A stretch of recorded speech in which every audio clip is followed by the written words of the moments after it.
Welcome to Just Coast, Explore Moody Gardens podcast. As a public nonprofit educational destination on beautiful Galveston Island, this podcast is dedicated to our mission, utilizing nature in the advancement of rehabilitation, conservation, recreation, and research. In this second episode with Jeff Corwin, we'll talk about his television work and conservation efforts around the world. With all of these diverse shows that you've been on and the messaging that you've sent out there, what do you hope this work really conveys to the youth of today? Well, the most important message I want to convey, not just to young people today, but to everybody, because right now, young people don't control resources. People my generation or older than me are controlling the future of what young people will get. If you do a survey of people under the age of 30, 70% of them, their primary concern is the environment and climate change.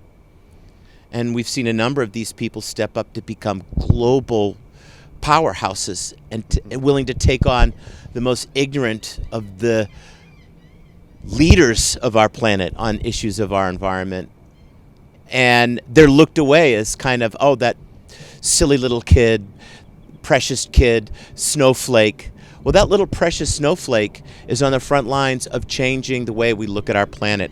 So I'm concerned how everyone thinks about where they are, and where I want them to think is that we are at that point where there's still a lot left to say. There's still so much to save. There are great stories of success. We can look out here and see birds, species that 30, 40 years ago were not here.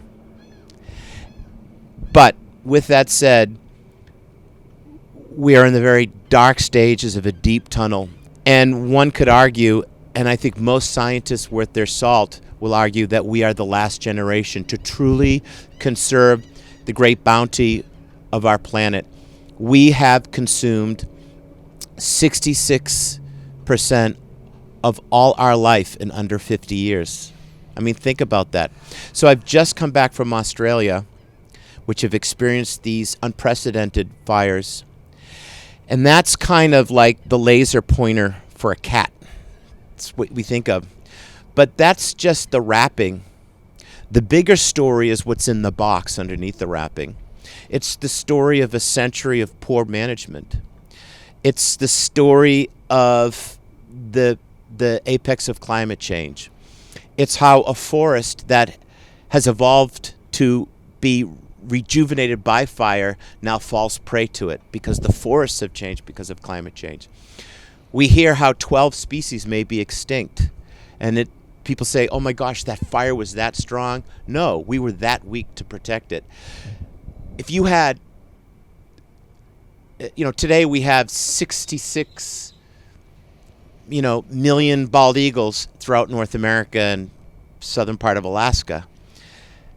It's hard to conceive of the bald eagle becoming extinct now, but there was a time when they were reduced to just 66 pair in the lower 48 that was a possibility, one pair for the entire state of New York. So if you take the glossy-back cockatoo or the long-footed potteroo, how do they become on the verge of extinction? Well, when you reduce their population to 400, and 95% of that population lives in one forest, and 90% of that forest is scorched, that's how extinction happens so rapidly.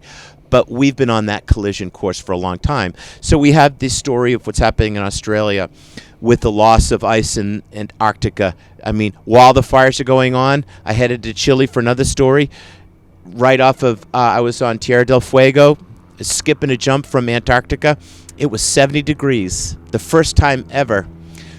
Jakobshovik Glacier in Greenland loses enough fresh water once a day to supply Manhattan with New York for a year, with water for a year. So we see these individual stories, these plights of nature, but they share something all in common, and that is what our species has done or has not done with regard to management. I imagine it was a heartbreaking experience in Australia. Were there any any particular instances that really stand out in your mind? Well, there were so many moments in Australia, and most of my time was spent with people who were on the front lines that were in wildlife rehab mode. I think the most ironic thing was at one time we were within about 50 kilometers of the fires outside of Melbourne, and we walked along this river, and we had found thousands and thousands of dead flying fox, this large-bodied fruit bat.